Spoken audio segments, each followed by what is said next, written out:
A storm raged across the Kansas prairie, thunder shaking the night sky when Ethan McCready first laid eyes on the runaway bride. She appeared in the doorframe of his barn, drenched in rain and trembling in her torn lace gown. Ethan was just a struggling rancher, desperate to save his land, never expecting his generosity would drag him into the heart of a dangerous mystery. The next morning, the sight of her name emblazoned on a notorious wanted poster sent a chill through his veins.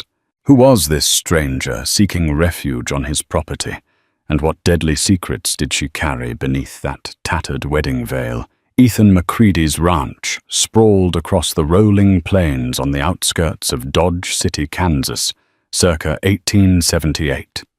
It wasn't the largest property in the region, nor the most prosperous. Dry spells and cattle thieves had taken their toll on him over the years.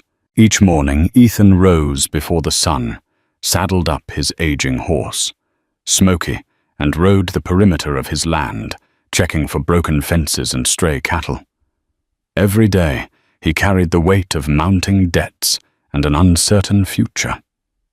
Still, Ethan believed in honest work. Neighbors whispered that times were changing. The railroad was coming, bringing strangers, lawmen, outlaws, and gold seekers. Prices were unpredictable, and livestock diseases ran rampant. But Ethan remained determined. He had inherited this ranch from his father, Lawrence McCready, who died too young. Ethan's mother, Beatrice, had passed the previous spring, leaving him alone with dusty fields, half a dozen cows, and a stack of overdue bills. Until the night the storm came.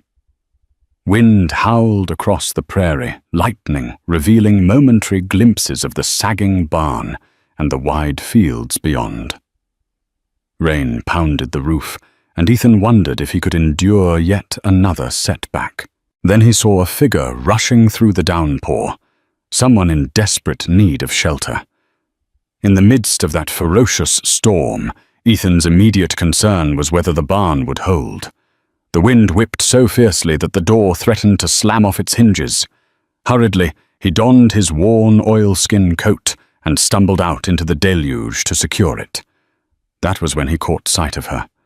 A young woman, her bridal gown soaked and muddy, her veil torn and flapping in the wind. She was leaning against a wooden post, breathing heavily, as if she had run for miles. For a moment, Ethan thought he was seeing a ghost. Brides weren't exactly a common sight on the open range at midnight. Lightning illuminated her pale face, highlighting fear and exhaustion.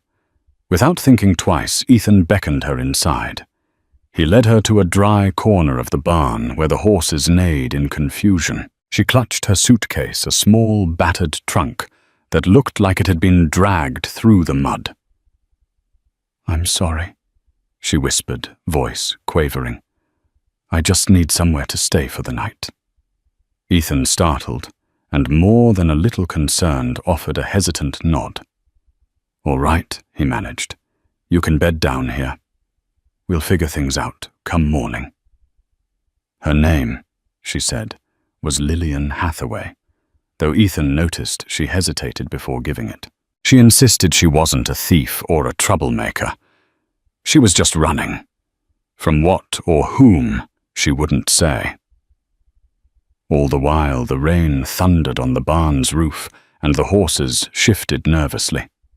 Ethan lit a lantern to guide her to a makeshift sleeping area near a stack of hay bales.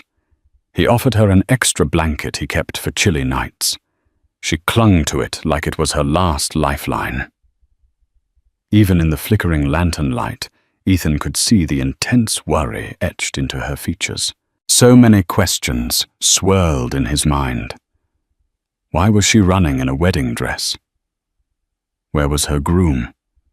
Why here in the middle of nowhere? His gut told him she was telling half-truths. Yet there was a sincerity in her eyes, a desperate gratitude that softened his suspicion, remembering what his mother used to say. No matter how tough times get, Always keep your heart open to those who need help. He resolved to at least give her a roof over her head until morning. He left her there with the storm raging outside, and returned to the main house unaware that this small act of compassion would upend his entire life by dawn. Sunrise bathed the plains in a soft golden hue, chasing away the shadows of the previous night's storm. Mud puddles dotted the ranch yard, and battered fence posts stood precariously in the soggy earth. Ethan awoke to an uneasy calm. His boots squelched in the muck as he set out for morning chores, bracing himself for the conversation with Lillian that was sure to follow. Inside the barn, he found her sitting upright, still wrapped in the blanket he'd given her. She'd barely slept, evident from the dark circles beneath her eyes. The wedding dress clung to her slender frame, now caked with dirt. The lace was torn, the satin ribbons dangling lifelessly. The transformation was haunting. What once must have been a garment of joy was now a bedraggled symbol of secrets and fear. Before Ethan could speak, Lillian swallowed hard. "I'm sorry to intrude," she said, her voice shaking. "I'll be out of your hair as soon as possible." She didn't seem to realize that her plan to move on was complicated by the storm damage. Parts of the roads would be flooded, and travelers would be few.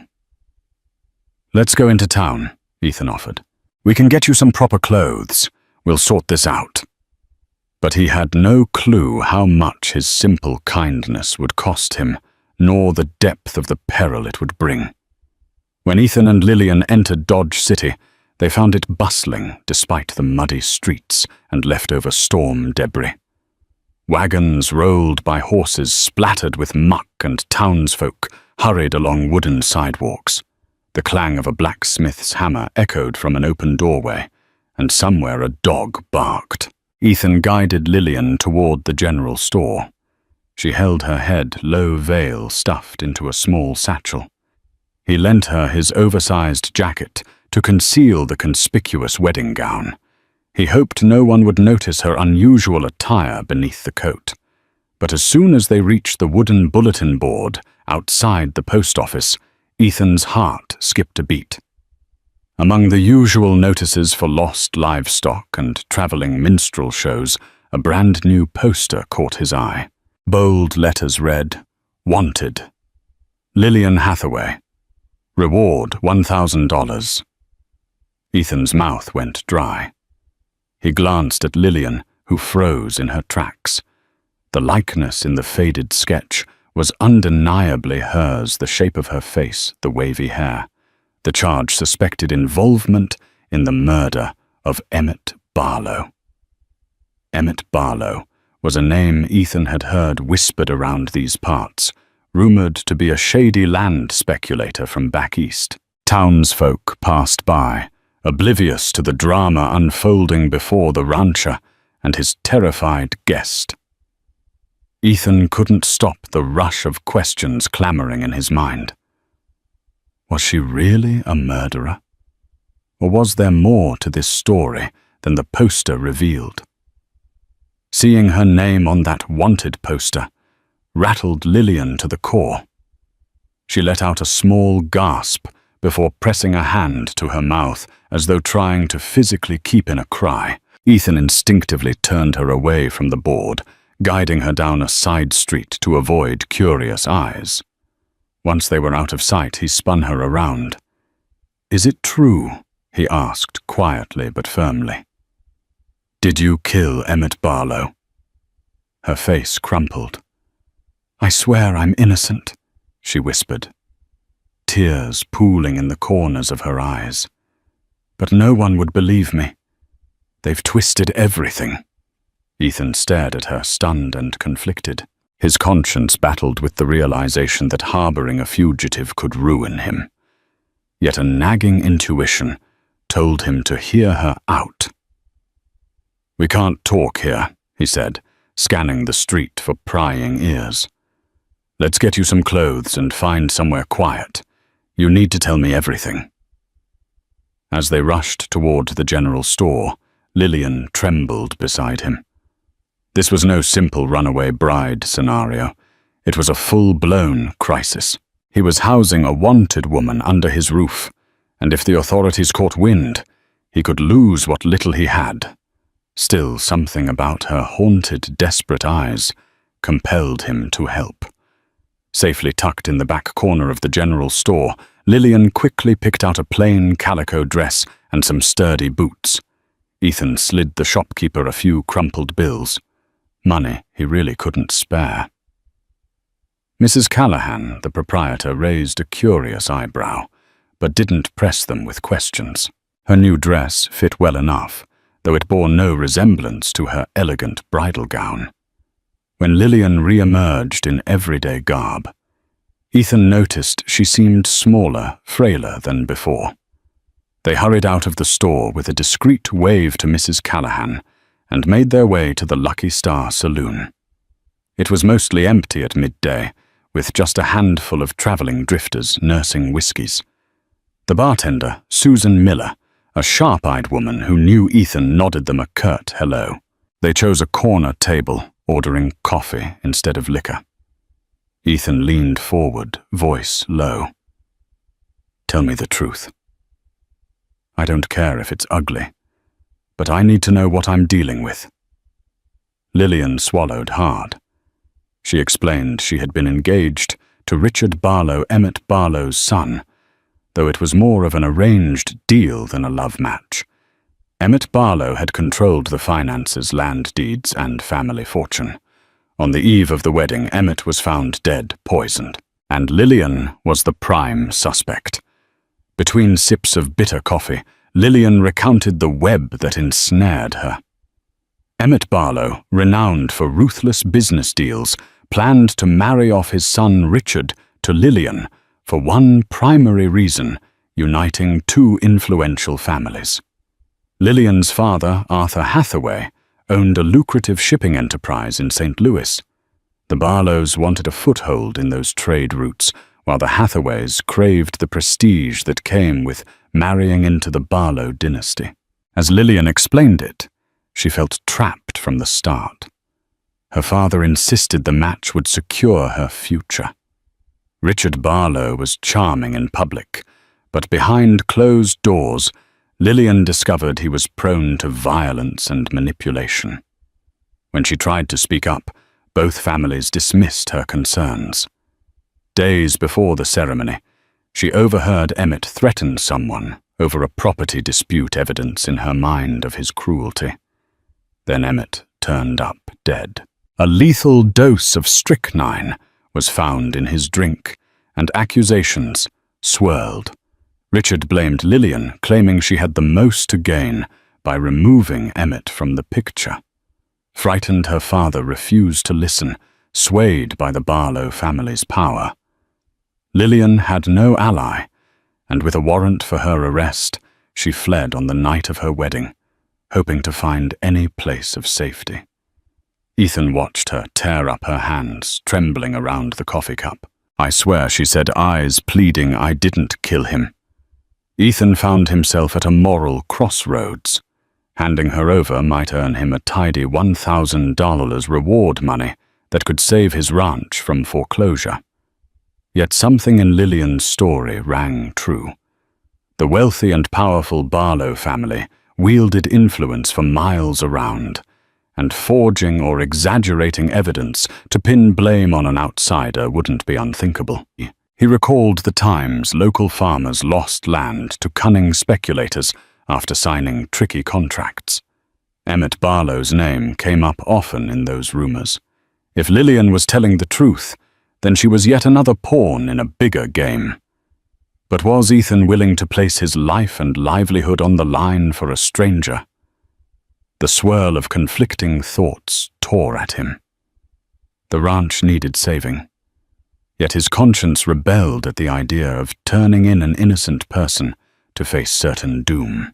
Outside the saloon's grimy windows, a stagecoach rattled by splashing muddy water. The conversation inside the Lucky Star had grown louder as more patrons arrived. To avoid suspicion, Ethan placed a coin on the table for their coffees. "We'll head back to the ranch," he murmured, "but we need a plan. If there's any chance you're innocent, we have to prove it." There in the dim saloon light, their fates entwined, and neither realized just how far that loyalty would be tested. The ride back to Ethan's ranch was tense. Lillian clutched her new dress, trying to hide the panic that lurked just beneath the surface. Ethan's gaze shifted between her and the dusty road ahead. Questions gnawed at him.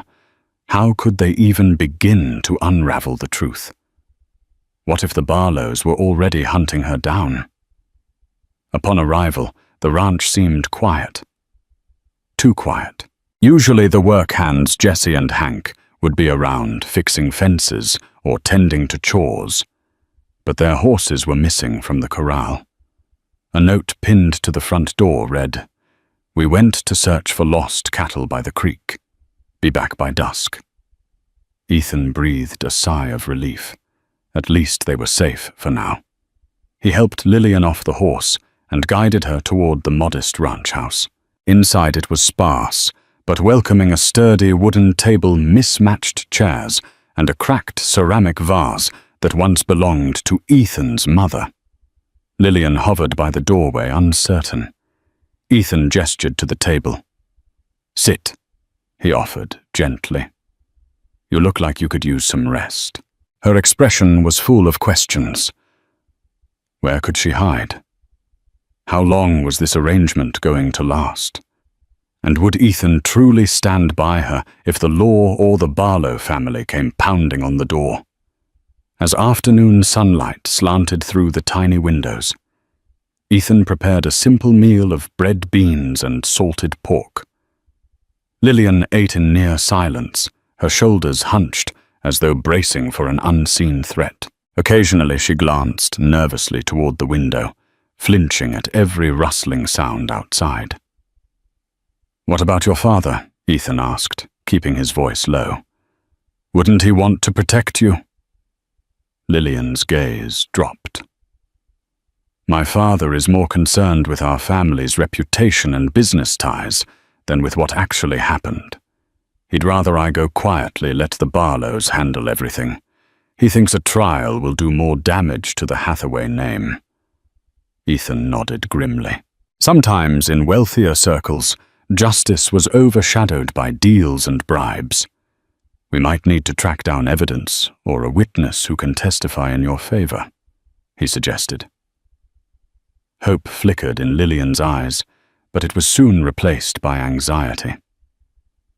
"I overheard Emmett Barlow threatening someone named Peterson, something about unpaid debts and land. If we find that Peterson, maybe he can help. He might know who truly wanted Emmett dead." Ethan drummed his fingers on the tabletop. A seed of suspicion took root in his mind. Could the real murderer be connected to the Barlows' shady dealings? Finding the truth would require caution and courage, or it might cost them both everything. Shortly before dusk, a lone rider appeared on the horizon. The glow of the setting sun silhouetted him, making it impossible to identify at first. Ethan and Lillian watched from the parlor window, hearts pounding. As the horse drew nearer, they saw the glint of a tin star on the man's vest. Sheriff John Redwood. Ethan muttered, his voice laced with unease. Redwood was a towering figure with a reputation for doing his job by the book.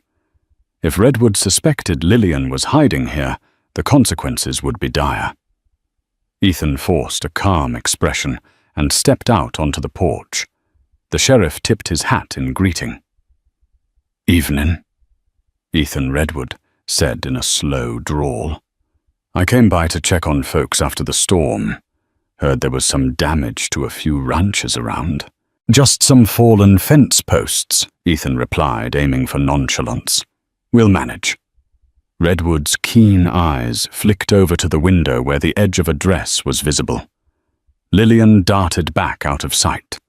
The sheriff looked back at Ethan, lips pursed as though he were about to ask a question, but thought better of it. Instead, he nodded. "Take care, Ethan. If you see anything unusual like a stranger passing through, you'd let me know, right?" Ethan swallowed, managing a firm nod. "Of course, Sheriff." The unspoken tension in Redwood's eyes suggested he might already have suspicions. With a final tip of his hat, Redwood wheeled his horse around and rode off into the fading light. The sheriff's departure left Ethan's nerves frayed. Lillian emerged from her hiding spot, her face pale. "He suspects something," she whispered, voice trembling. "Likely," Ethan replied. "But he doesn't have proof. Sheriff Redwood is a fair man in his own way, though. He won't jump to conclusions without evidence." Still, Redwood's presence reminded Ethan of a harsh reality. The law might soon come knocking, and loyalty alone wouldn't protect them. If Redwood learned Ethan was harboring a wanted fugitive, he'd have no choice but to arrest them both. When Jesse and Hank returned at twilight, the ranch hands seemed exhausted and muddy. They reported no sign of the missing cattle, which added another layer of stress. Ethan decided not to mention Lillian's predicament, not yet. The fewer people who knew, the better. Later that night, Ethan insisted Lillian stay in the house rather than the barn. He offered her the spare bedroom. Though modest, it had a small bed and a nightstand with an oil lamp. Lillian hesitated before accepting his kindness. She apologized again for dragging him into her troubles. Ethan only shook his head. "I made a choice," he said. "Simply. I won't abandon you now." Meanwhile, shadows of doubt crept in. What if he was risking everything for a lie? At daybreak, Ethan saddled up Smokey and left Lillian behind, telling her to remain hidden if strangers came calling. He'd decided to head to the nearest township outside Dodge City Willow Bend, where rumors often circulated as freely as the wind. If there was any truth about Emmett Barlow's murder, or a man named Peterson Ethan might pick it up there. The ride was long and dusty. Along the way, Ethan's mind wandered to his father's memory. Lawrence McCready had been an upright man who believed in justice and second chances. He would have approved of Ethan aiding someone who claimed innocence, yet Ethan knew the risk his ranch, his reputation, even his life could be forfeit if he stepped too far out of line. Willow Bend comprised a handful of buildings, a saloon, a general store, a small church, and a stable. Ethan headed straight for the saloon, named the Rusted Spur, where travelers often shared gossip. Inside, he found a cluster of men hunched over whiskey glasses. He ordered a sarsaparilla and quietly asked if anyone had heard tales of Emmett Barlow's recent demise or a man called Peterson. A few murmured. One older rancher spat out a stream of tobacco juice and grumbled Barlow had enemies all over Kansas. Could have been a farm hand or a business partner. Hard telling.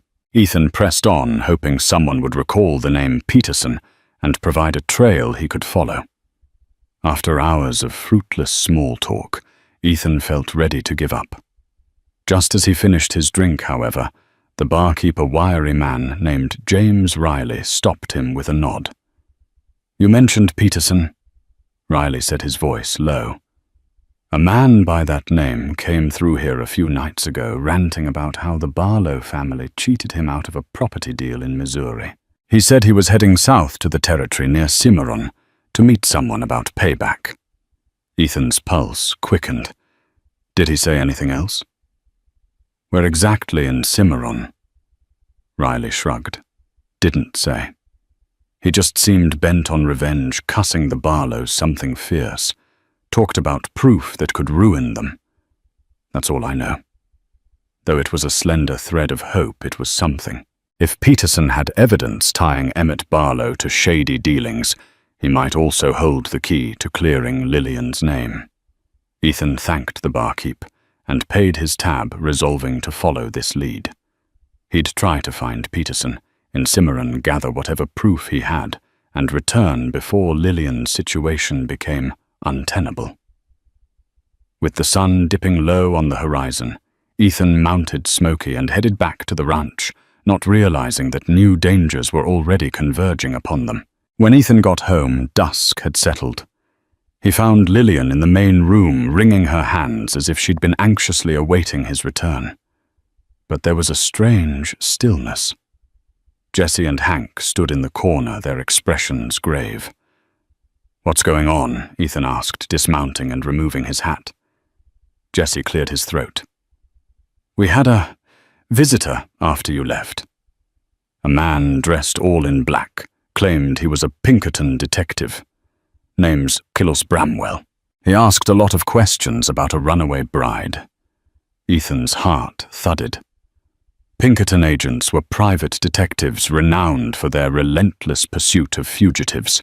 If Silas Bramwell was on Lillian's trail, it meant the Barlow family had hired the best to track her down. Hank chimed in. He seemed to know something was off. We told him we hadn't seen anyone, but he didn't believe us. Said he'd be back with a warrant if needed. Lillian's face paled as she clutched the back of a chair for support. This complicates everything, Ethan thought. The noose was tightening around them, and Pinkertons weren't known for leniency. "Don't worry," Ethan said gently, though anxiety coiled in his gut. "We'll figure this out." But even as he spoke, he feared the storm that was about to break over their heads. Ethan and Lillian knew time was short. The Pinkerton agent's visit confirmed that word had spread of her presence. If they waited too long, lawmen and hired guns alike would swarm the ranch. The only option, Ethan decided, was to find Peterson before the Pinkertons closed in. That same night, beneath a moonless sky, Ethan prepared to leave again, this time for Cimarron. Lillian insisted she go with him. "We'll lose precious time if you have to come back for me," she argued. "And if Bramwell returns while you're gone, I'm as good as caught." Ethan hesitated. Taking her along increased the risk, but leaving her behind felt equally dangerous. Eventually he relented. Under cover of darkness, they packed light. Ethan left instructions for Jessie and Hank. If Bramwell returned, they were to claim Ethan was out on business and mention nothing about Lillian. They saddled 2 horses, Smokey for Ethan and a smaller mare named Bella for Lillian. The ranch hands watched them depart with solemn nods. The journey to Cimarron would be harsh, requiring travel through rough terrain and potential encounters with outlaws. As they trotted away, Lillian peered over her shoulder at the only sanctuary she'd known since her flight. Neither she nor Ethan was certain if they'd ever see those familiar pastures again. By dawn, Ethan and Lillian had covered significant ground. They rode mostly in silence, keenly aware of any hoofbeats that might indicate pursuers. The route to Cimarron cut across rolling plains and winding creek beds with only the occasional scrubby tree or abandoned cabin. Each time they paused to let the horses drink, Lillian confessed her fears. What if Peterson refuses to help? What if he's fled further south? Ethan didn't have comforting answers. All he could do was encourage her to hold on to the hope that the truth would prevail. On the second day, they stopped at a small frontier settlement to refresh supplies, jerky canteens of water, and some oats for the horses. Locals eyed them with curiosity. Word of a runaway bride might not have reached this far yet, but they couldn't be sure. Later, as they camped under the stars, Lillian couldn't sleep. The crisp night air carried the distant howls of coyotes. She gazed at the flickering campfire, her mind racing. She found herself telling Ethan about her childhood, how she always wanted a life free from high society constraints. "I never wanted fancy dresses or arranged marriages," she murmured. "I just wanted to be free." Ethan listened, understanding more deeply the woman he was risking everything for and praying it would be worth the cost. On the third day, they finally approached Cimarron, a dusty cluster of wooden buildings, wagons and corrals, set against the wide New Mexico Territory sky. Despite being a small town, it was notorious for its lawlessness, a crossroads where travelers from Texas, Colorado, and Kansas converged. Wary of prying eyes, Ethan led Lillian to a modest boarding house run by a sympathetic widow named Esther Harrow. Esther was known to ask few questions as long as guests paid promptly. The pair rented a single cramped room, a necessity if they wanted to keep a low profile. While Lillian rested, Ethan ventured to the local saloon, the Silver Bullet, to ask around for Peterson. Cimarron was flush with drifters, gambling men, and prospectors. Amid the clamor of poker games and half-tuned piano melodies, Ethan inquired about a man with a vendetta against the Barlows. He got conflicting responses. Some claimed Peterson had left town just days earlier. Others said they saw him the previous evening. A grizzled gambler with a scar along his jaw insisted that Peterson was still nearby, biding his time. The rumor was that Peterson had something explosive on the Barlows and was awaiting the perfect moment to cash in. Ethan knew he had to tread carefully. If word spread that he was searching for Peterson, the Pinkertons or the Barlows' hired guns might get wind of it. But he had no choice. Lillian's life hung in the balance. Late that night, Ethan trudged back to the boarding house, discouraged by the conflicting rumors. As he entered the hallway, was dimly lit by a single kerosene lamp. He heard a muffled commotion from the parlor, a deep voice and a hushed exchange. Curiosity piqued. Ethan peered around the corner.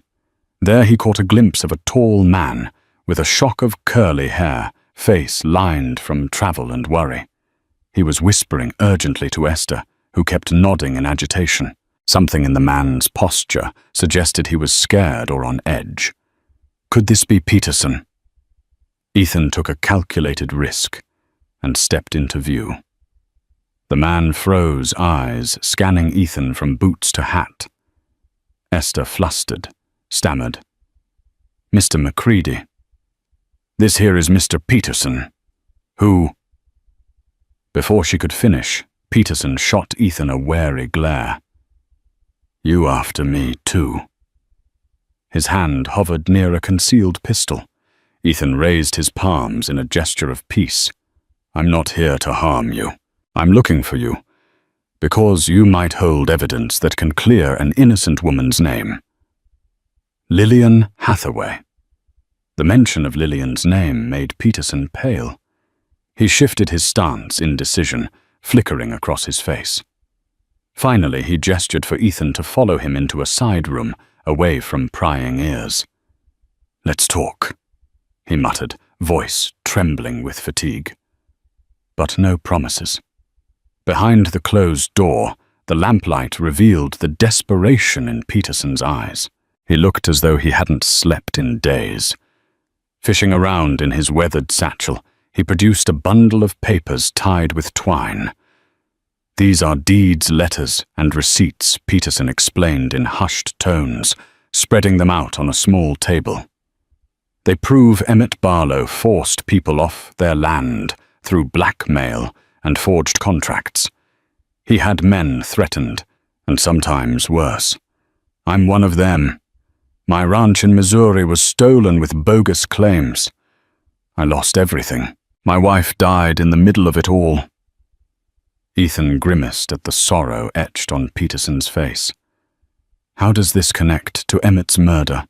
And Lillian Peterson exhaled shakily. Emmett was about to finalize a massive land grab. "I came here to find a buyer for these documents, a journalist or a politician willing to expose him. But before I could, Emmett was murdered, and now I'm hearing that Lillian Hathaway is accused. That's nonsense. Emmett had a ton of enemies, including business rivals, who stood to gain if he was out of the picture." Lillian was just a pawn in their twisted game. Ethan's heart lifted. If these documents proved Emmett's corruption, they could help show that Lillian wasn't the only one with motive. There might be a chance to clear her name after all. Yet one question lingered: who truly killed Emmett Barlow? Peterson admitted he was scared to come forward. The Barlows are powerful. They have men in every county willing to do their bidding. If I surface publicly, I'm a dead man. Ethan understood the peril all too well. We need you to present this evidence to the authorities, or at least someone like Sheriff Redwood in Dodge City. He won't ignore hard proof. Peterson's eyes darted around the cramped room. I can't go back there without protection. Silas Bramwell, one of the Pinkertons, nearly cornered me in Willow Bend. I gave him the slip, but I doubt I'll be so lucky next time. Ethan, mindful of Lillian waiting upstairs, placed a hand on Peterson's shoulder. I'm no lawman, but I'll do what I can. I'm traveling with Lillian. She's desperate to prove her innocence. We could escort you back to Dodge City, present the evidence. If Redwood sees you testify, that might be enough to drop the charges against her. Peterson swallowed hard. I'll need a day to gather my nerve and my belongings. If we're going to do this, I'd rather ride out at first light. Agreeing on a plan, Ethan left to inform Lillian. Little did they realize within the darkened corners of the boarding house, a pair of watchful eyes observed them depart, ready to send word of their next move to the highest bidder. Before sunrise, Ethan and Lillian met Peterson in the stable behind Esther's boarding house. Horses nickered softly breath, steaming in the chill morning air. Peterson's satchel bulged with the incriminating documents. We ride to Dodge City directly, Ethan said, keeping his voice low. We stick to lesser-known trails to avoid Pinkerton's or Barlow's men. They mounted up tension humming between them. Lillian's fingers twitched around the reins. This ride would decide her fate. Peterson looked as if he was heading to his own execution. They'd scarcely left Cimarron's outskirts when hooves thundered from behind. A troop of armed riders emerged from behind a rocky outcropping. Leading them was Silas Bramwell, his black duster whipping in the wind, his cold, piercing gaze locked on Lillian. In the name of the Pinkerton Agency, Bramwell shouted, I'm placing Lillian Hathaway under arrest for the murder of Emmett Barlow. Ethan's heart slammed against his ribs. Lillian inhaled a sharp breath, petrified.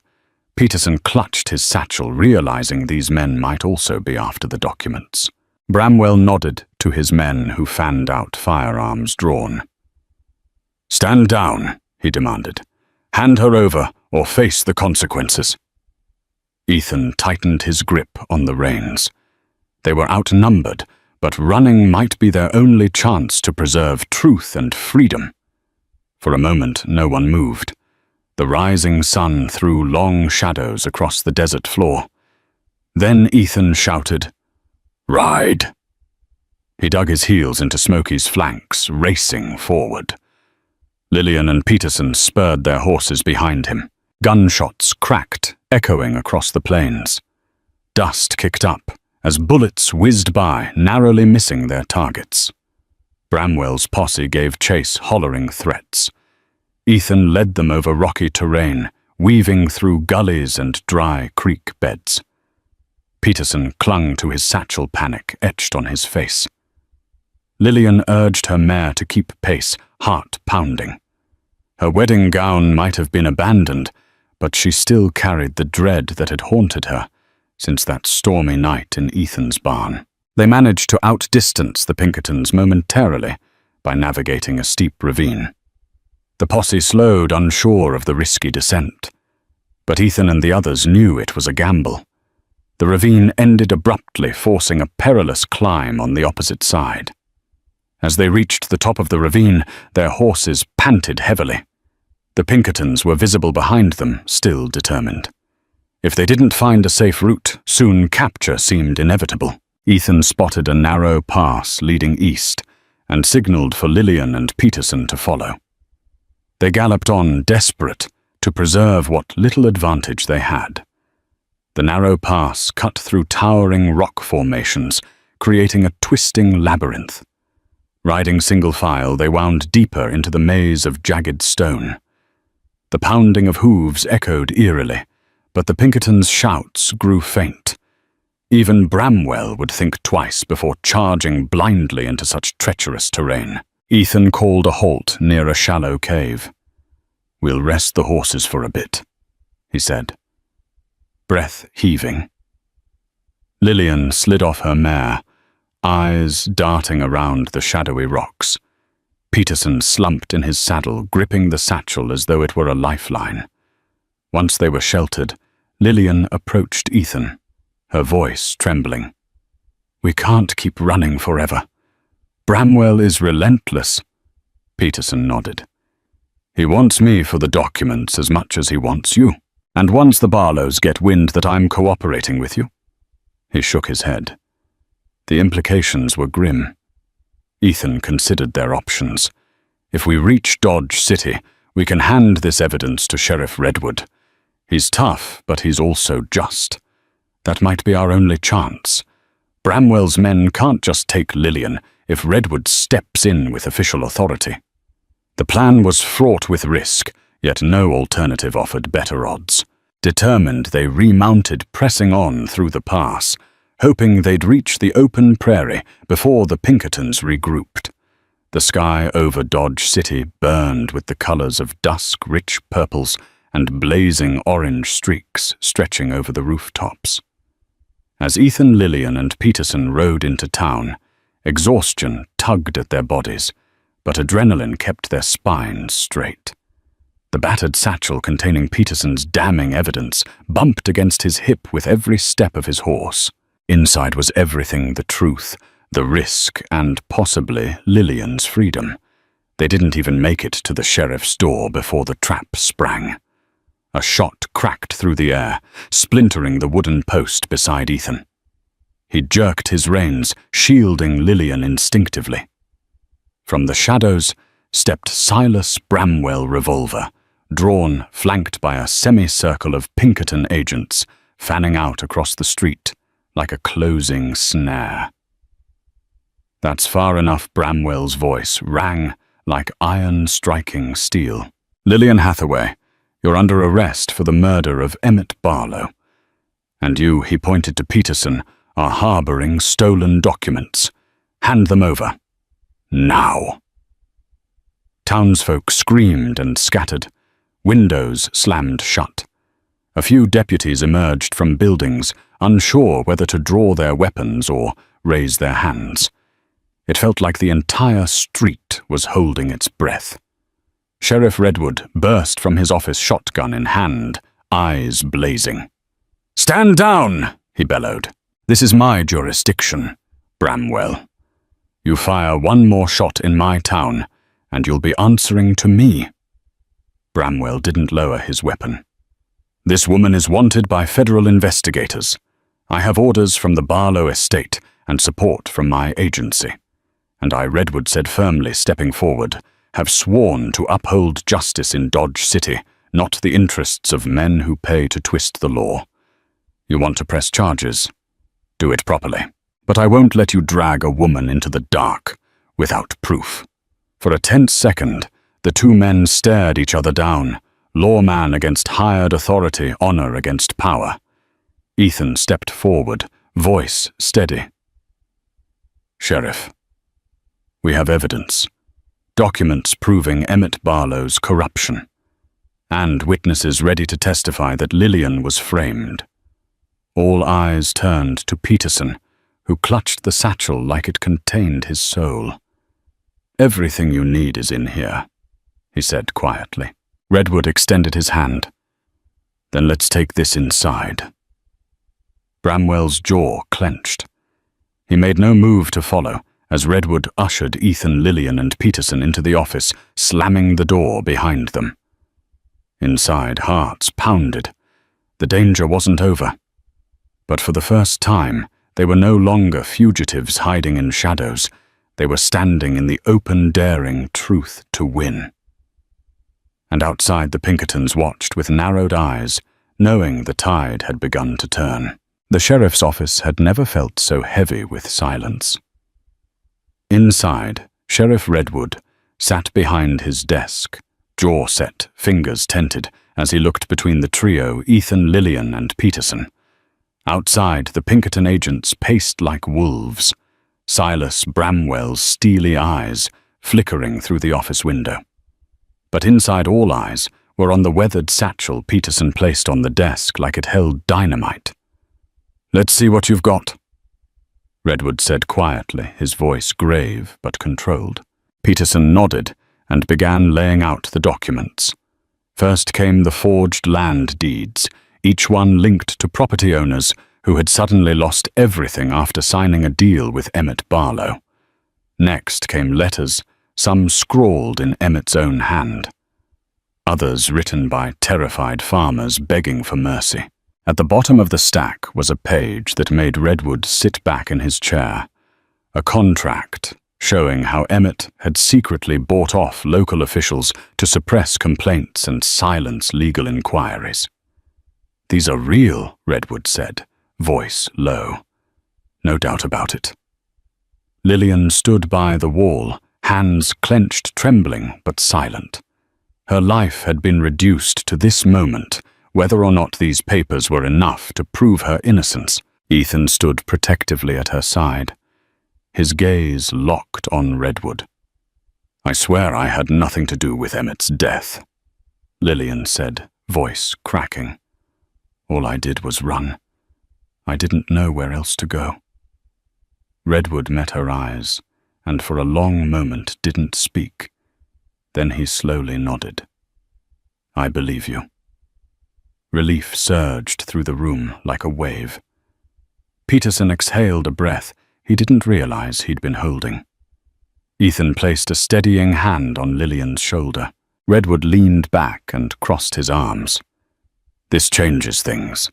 These documents show Emmett had enemies in every direction. Hell, half the county had motive." He rose from his chair, turned toward the door, and glanced through the window at Bramwell's scowl. "I'll handle the Pinkertons," he said. "They've got no jurisdiction here unless I say so. And as long as I'm sheriff, I won't hand over a woman without proof she's guilty." Lillian's knees buckled slightly, and Ethan steadied her again. "Thank you," she whispered. "But this doesn't end here," Redwood added. "We need to find out who really killed Emmett. And from what I've seen, someone close to him had the most to gain." His eyes narrowed as a new theory formed. "I want to look deeper into Richard Barlow." At that, Peterson's expression darkened. "If you do, I'd start with Emmett's private papers.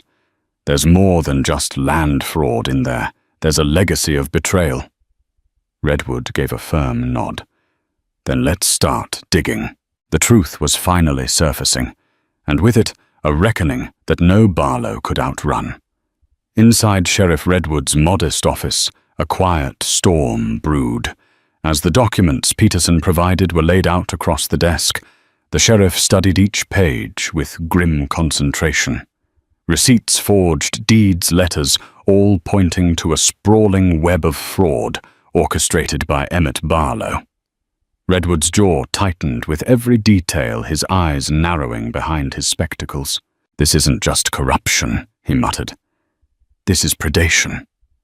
Lillian stood by the window, wringing her hands, as townsfolk whispered and gawked from outside. She wasn't in shackles, but she might as well have been. One misstep, one weak link in Peterson's story, and it could all fall apart. Redwood looked up at her. "These documents are solid, and if what they suggest is true, you weren't the only one with a reason to want Emmett dead." Lillian nodded quietly. "I only ran because I knew no one would listen. Not my father, not the courts. The Barlows owned every whisper. The sheriff sighed, nodding slowly. "You did the right thing coming here. I'll dig." Over the next few days, Redwood launched a discreet inquiry. He spoke to local ranchers who had done business with the Barlows. Several recalled intimidation tactics, missing paperwork, and debts that mysteriously doubled after they refused to sell. One man even admitted he saw Emmett threaten to ruin Peterson during a meeting at the Silver Spur Saloon days before the murder. But one name kept resurfacing with disturbing consistency: Richard Barlow. Lillian's former fiancé was no longer the quiet heir people thought he was. Redwood uncovered reports of shady deals tied to Richard's name, and even whispers that he'd been forging his father's signature for months. The final clue came when a clerk at the Dodge County Recorder's office, anxious and pale, confessed he'd seen Richard there late one evening just days before Emmett's death. The clerk said Richard had been pushing to transfer full ownership of the Barlow estate to himself, said his father gave consent. The clerk explained, but the man looked like he was lying through his teeth. Then came the letter. Buried in a pile of Emmett's personal belongings, collected through legal warrants, was a half-finished note. In it, Emmett wrote that he was reconsidering the wedding. "Richard's behavior has grown unpredictable," the letter read. "He is obsessed with control, and I fear what he'll do if I withhold the estate." That sealed it. Redwood called his deputies and signed a fresh warrant, this one for Richard Barlow's arrest. It was never Lillian Redwood, told Ethan and Peterson as he holstered his gun. It was the son all along. And now we're going to end this. The tables had turned. Lillian was no longer a fugitive. She was a key witness in a high-stakes takedown. The Barlow family's empire had cracked, and soon it would collapse entirely. The morning after the warrant was signed, Dodge City buzzed with tension. Sheriff Redwood kept plans quiet, assembling only a trusted handful to ride with him, Ethan McCready included. Lillian remained in the sheriff's care, her safety now a matter of law, not just trust. Peterson still haunted but steadier, now vowed to testify in full. For the first time in weeks, there was hope, but it hung by a thread. The posse departed before noon, galloping toward the Barlow estate. The land around the mansion was sprawling, flanked by whitewashed fences and ornamental trees. A sharp contrast to the mud-soaked trails Lillian had ridden through to escape. But beneath that polished exterior lay corruption and violence. As they approached, a dozen armed guards emerged, rifles raised. Redwood held up a hand. "We have a warrant for Richard Barlow," he announced. "No one has to get hurt. Stand down and let us do our job." But the reply was a crack of gunfire. The posse scattered for cover. Smoke filled the air as bullets whipped past tree trunks and shattered fence posts. Ethan dove behind a trough, heart pounding. From a balcony above, Richard Barlow emerged in a tailored coat, face twisted with fury. "You'll regret this, Redwood," he screamed. "That woman is a liar and a killer." Redwood didn't flinch. "We've seen the proof, Richard. It's over." But Richard wasn't surrendering. As the sheriff's men returned fire, Ethan noticed a break in the gunfire on the mansion's left side. Motioning to Deputy Myers, he crept around the stable yard. Suddenly, hoofbeats pounded. Richard astride a black stallion burst from the rear gate's reins, whipping in his hand. Ethan spurred into pursuit, adrenaline surging. Dust swirled around them as Richard veered toward the lower pasture. "Stop!" Ethan shouted, but Richard kicked his horse harder. Near the old corral, Ethan closed the distance. He leapt from his saddle, tackling Richard clean off his horse. Both men hit the dirt hard. Richard twisted, landing a punch, but Ethan recovered first. When Richard drew a pistol from his belt, Ethan slammed it from his hand and pinned him with every ounce of strength he had left. Moments later, Sheriff Redwood and his deputies arrived, guns drawn. "End of the line, Barlow," Redwood said, breathing hard. He snapped the irons around Richard's wrists as the man snarled and cursed. As they hauled Richard to his feet, Ethan exhaled. It was done. The man who had framed Lillian, who had manipulated powerful allies to maintain his lies, was finally in chains. Back in Dodge, news spread fast. Lillian wept when she saw Ethan return, bruised and dusty, but safe. And when Redwood officially cleared her name, the entire town seemed to exhale in relief. Justice at last had ridden into town, and it wore the dust of loyalty, truth, and quiet courage. In the days that followed, Sheriff Redwood officially dropped the charges against Lillian Hathaway. Peterson's testimony, backed by the incriminating documents, made sure Emmett Barlow's true legacy of corruption was exposed. As for Richard, he faced a trial that promised to shake every pillar of his family's power. With her name cleared, Lillian stood on the threshold of a new life. Her gratitude toward Ethan McCready was immeasurable. In the aftermath, rumors swirled of a quiet romance blossoming between them, one built not on society's demands, but on genuine respect and understanding. And for Ethan, the reward for honesty was not gold or fame, but the priceless peace of knowing he had done right by another soul in need. Thank you for listening to our thrilling Wild West tale of danger, deceit, and redemption. If you enjoyed this story, don't forget to like, share, and subscribe to our channel. Your support helps us create even more gripping adventures.